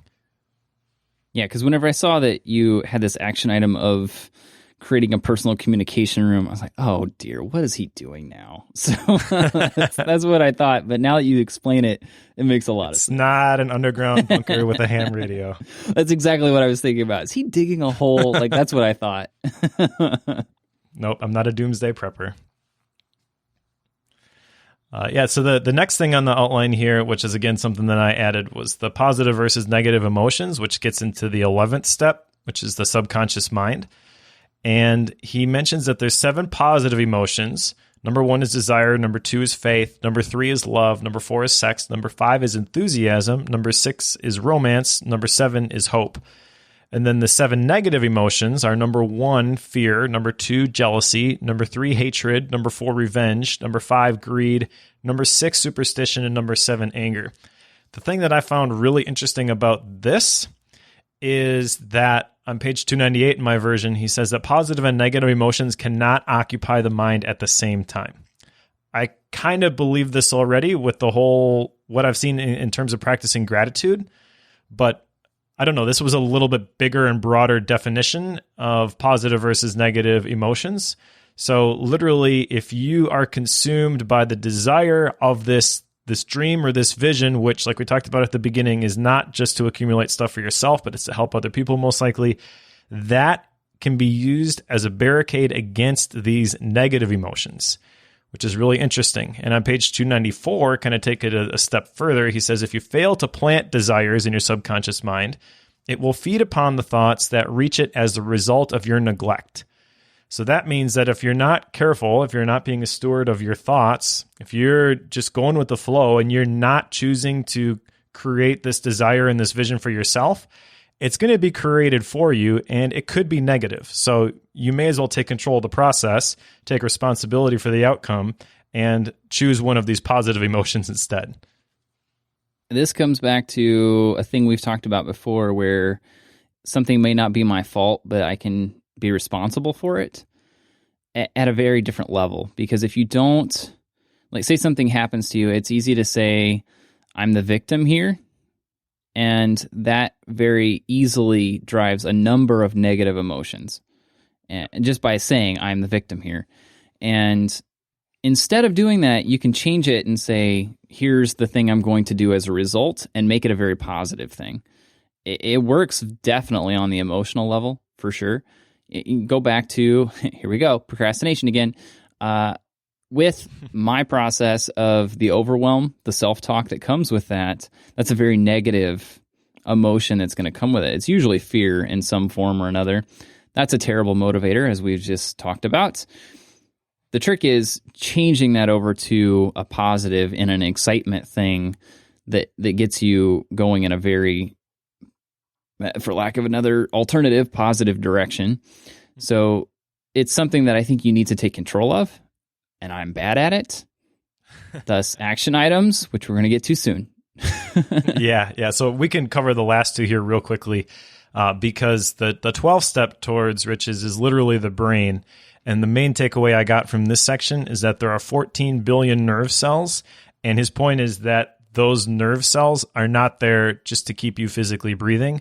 Like, there's a lot that's built into your physiology that is going to keep this whole process in motion. So addressing the point that you just mentioned, like by choosing to be positive instead of negative, once you make the choice to be positive, once you've implemented these steps and you've gotten the ball rolling, your brain is going to pick it up from there, and it's going to do it subconsciously. You're not going to have to worry about it because this is what your brain is built to do. And then the 13th step is basically be a little crazy. He calls it the sixth sense. Yeah. When I read this, at first I was like, you have got to be kidding me. But the more I think about it. Exactly. It's like, what is this? The more I think about it, this is actually kind of interesting.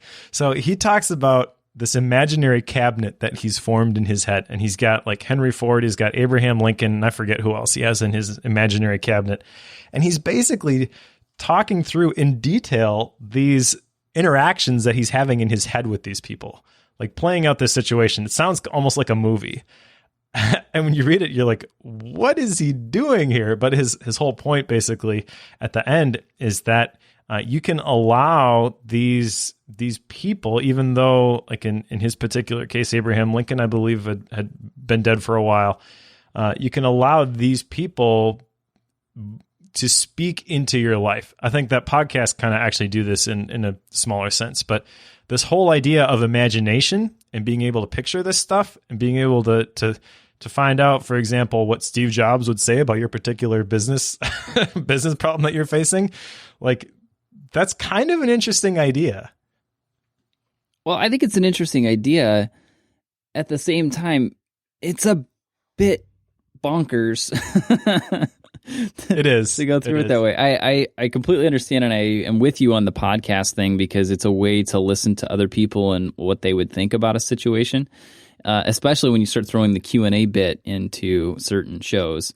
But it is an interesting concept because if you take, the Steve Jobs example is a good one because, the realm that I tend to work in isn't that realm per se, but it is from a software standpoint. And to sit and think through the specific projects that I'm working on and think about how I would interact with Steve Jobs on that, one, he would have me doing and committing to way more than I should because that was Steve Jobs' way. So, him and Grant Cardone would get along really well. But the thing there is that you would see a lot of things and learn a lot of things in that process. This comes back to the visualization piece. Because you have a chance to visualize, say, the day that's coming up. You have an opportunity to work through something in a way, and our brains have a hard time telling the difference between something that is dreamed up versus lived out.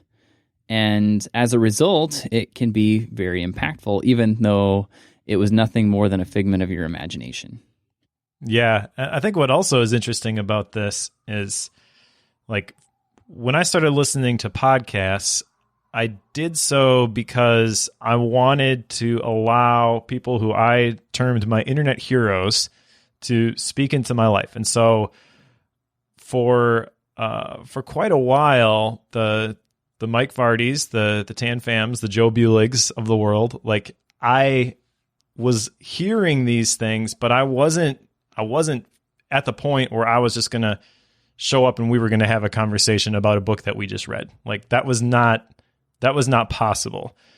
I do think that there is something to this process where, like, if you see yourself where you are now and you want to be around these sorts of people, if you can rehearse these conversations in your head with your imaginary friends, that can, I would argue, lead you to the point where you do actually have those physical interactions with those people.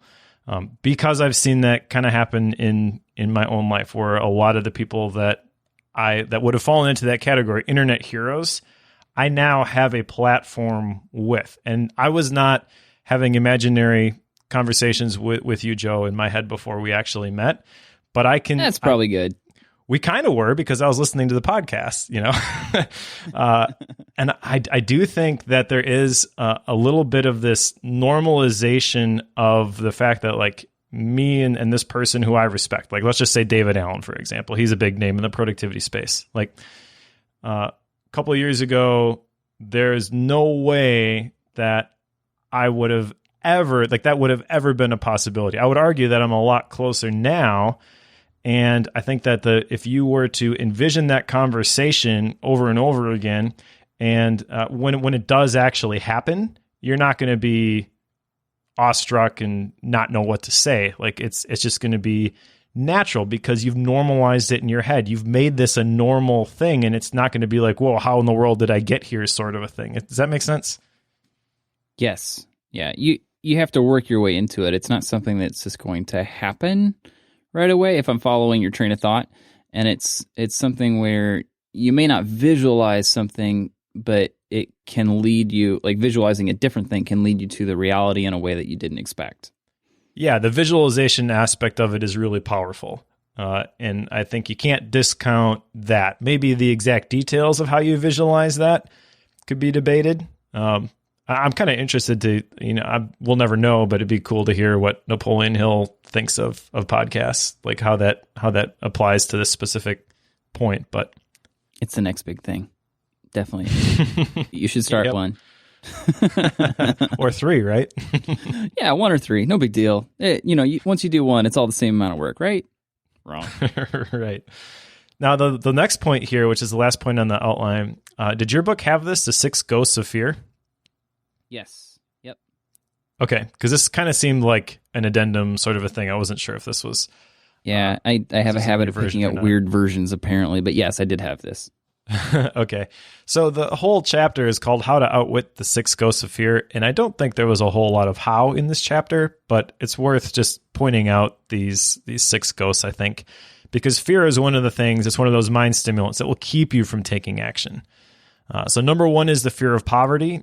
Number 2 is the fear of criticism. Number 3 is the fear of ill health. Number 4 is the fear of loss of love of someone. Number 5 is the fear of old age. And then number 6 is the fear of death. And he's got symptoms for all of these. The one I want to point out is, on my version, page 343, his whole idea of hypochondria. This is under number 3, the fear of ill health. He mentions that 75% of people who go to the doctor in 1920 or whatever it was suffer from hypochondria, which is an imaginary illness. And this just shows you the power of your mind, where it can literally create symptoms if you believe you are sick, even when you are not sick. I'm really glad I don't have this. At least I don't think I have this. Maybe I have this. Yeah, I think that with advances in medical technology, that this has probably diminished this quite a bit, because at that point you really didn't know.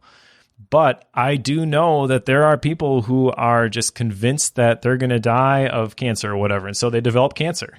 Like there's no other explanation for it other than you've created this in your mind, and it doesn't have to be cancer. It could be, whatever the affliction is. This is genetic. I was born with this. My whole family has this. Like I'm gonna have this thing. Well, yes, you are going to have that thing because you've decided it in your head already. Probably the more common version of this is not so much with illness as much as it is with bad relationships, I guess, where you imagine something is going on in the other person's head. Like you sent them a text and you saw the 3 little dots, and then they went away. And then the 3 little dots came back, and then they went away. And then the 3 little dots came back, and then they replied and say no. And it's like, what were you typing? Like you start imagining what they were typing. Yeah. Like I have a feeling that level of imagination and thinking things through probably causes more pain in situations than anything, because very rarely are we thinking, oh, they're just trying to figure out how to delicately say this, and then they realized they just need a simple answer. Like, we don't typically think they're doing that. We think they're trying to spell out some big problem and they need to confront us with something, and then they decided, I don't feel comfortable doing that, and then they just told us no. Like, negative auto-suggestion. It's a problem. Yeah, definitely. All right, so what did you think of the book? Oh, so we're doing action items? Okay, all right. So, I have added a couple since we've been talking, which is, I don't know if it's good or bad. That's what we're going to do here. So, I started off, I had one that I wrote down before we started recording. And that was to change my morning and evening self-talk. And this is something he talks about in the first step of the desire and what to do about it. And then he spells that out in more detail in the auto-suggestion chapter. I think it was number 3. And I've mentioned this throughout this whole show now of this procrastination and this negative self-talk I've been putting myself through. And this book is basically the one and sole reason I've realized that. So I'm a fan of the book because of that, but I've mentioned I'm conflicted by it as well.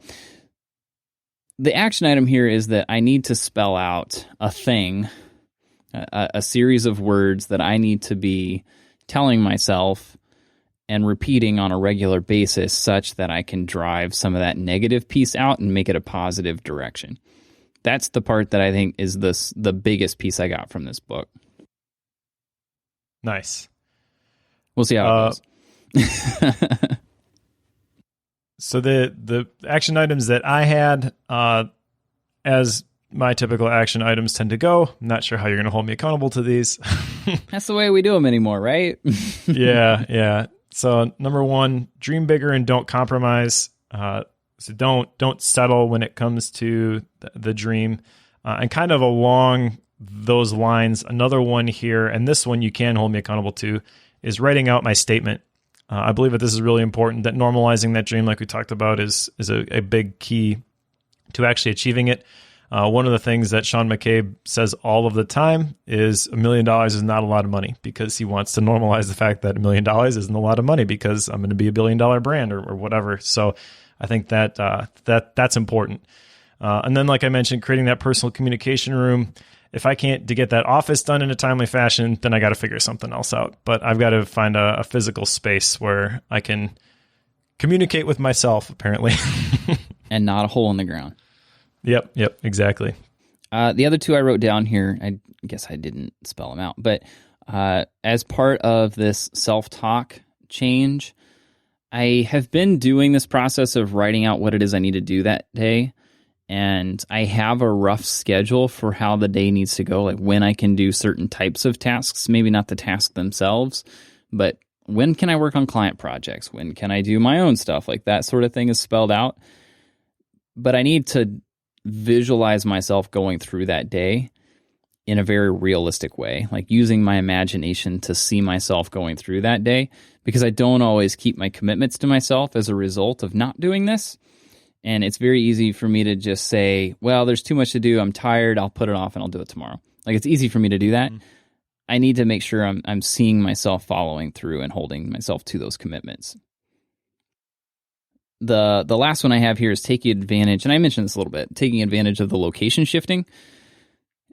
Doing that proactively in an effort to drive the energy and motivation to do the other two and follow through on the self-talk and the visualization. So I in my case, I can take advantage of the whiteboard bit and take advantage of sitting at my desk or sitting in the sectional, sitting on the couch, whatever. Like, I can take advantage of shifting around and changing what my thought processes are and the energy and the motivation that comes with that. So I'm going to try to take advantage of that. Nice. So what did you think of the book itself? Oh, you're going to make me go first. I knew you would. Okay. I can go first. That's all right. It'd be good for me. I both loved and hated it, which I kind of have been alluding to a little bit. I love the concept. It's really hard for me to explain. I feel like it needs to be applied to more than just money, even though I know that that's the direction. And if you look at the time frame it was written in, that was the sole focus of a lot of people's attention, is how do I get the money to pay for food and a house? Like, that was the sole direction a lot of people were headed down. And I completely understand why it has that focus.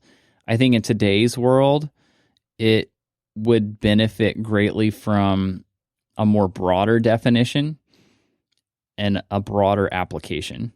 At the same time, I still like that it has the money direction on it, because that seems to be the area that a lot of us tend to focus on, because it can drive the rest of things for us.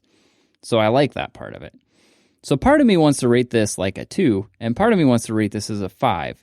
So I think it's more on the higher end than the lower end. So I'm going to put it at a 4. Can I do that? Yes, you can do that. You can rate it whatever you want. Okay, good. I think that the topic of money specifically is interesting, but I think it's appropriate. I believe I read somewhere that if you really want to make a difference in today's world, create a great business, because that's kind of an amplifier for the amount of impact that you can have. So I think that this is actually a very appropriate message now, maybe even more so than when it was written. And I think that there is a ton in here that if you were to actually apply it the way that he intended it, I have no doubt that this could change your life. The results that you get really are just going to be in how much you internalize it, which is why I think that I mentioned earlier, I'm going to go back and reread this over and over again. I got the audiobook version. So I really believe in the potential of this book. I'm going to give it 5 stars.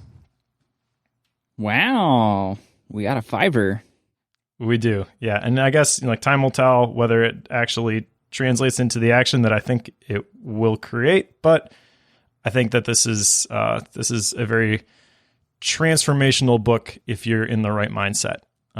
So again, not for everybody. You have to be in the right place to really understand, I guess, what he's saying. And it probably is going to take quite a bit of time to get to that point. But I can totally see the process here. I think there's a lot of gold. I think this is a great book that everybody should have in their collection. This is one of the difficulties that I think listeners don't always see with how to rate these things, because there's a lot of times we want to know, like one of the key components, I feel like a data point that would help you rate this is knowing if it has had an impact 6 months from now. Yep. That's a data point that I really want whenever I'm trying to put these ratings together. So I end up projecting in my mind what kind of impact do I see this having later, and that tends to go into doing this, but it's so hard, and I want that data point. Yep. Well, we will see. We need to do an annual show and then re-rate everything once a year. So what do you got coming up next? Yeah, so the next one up, The Art of Asking by Amanda Palmer. And I will warn you that Amanda is not known for having a clean mouth.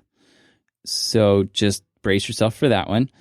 She's also known for doing nude music shows.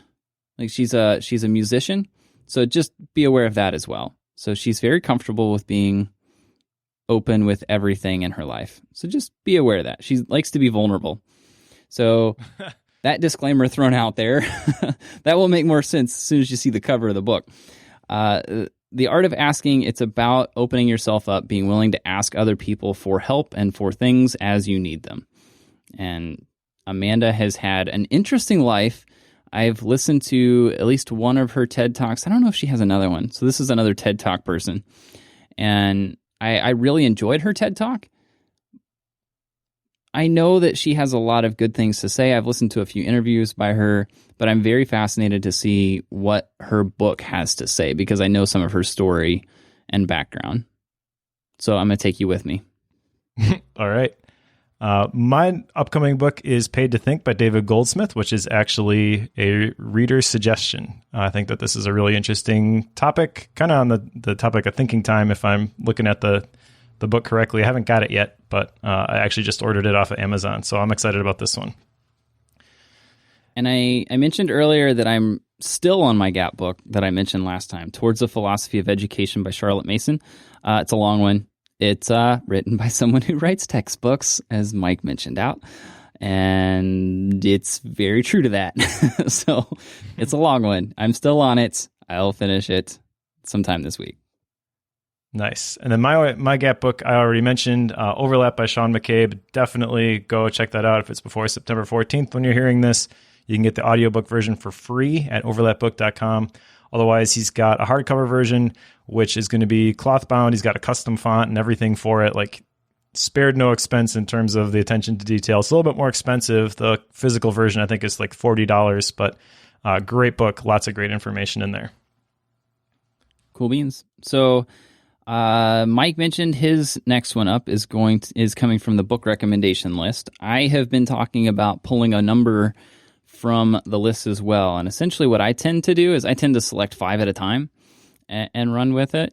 So my goal is, as soon as this episode airs, so if you're listening to this, as soon as it comes out, 2 days after that, I'm going to go in and take 5 books from that list the recommendations list, and it will be the queued up list for my end of Bookworm. So I've got one selected already that comes after Paid to Think. I'm going to hold that one to my chest at the moment.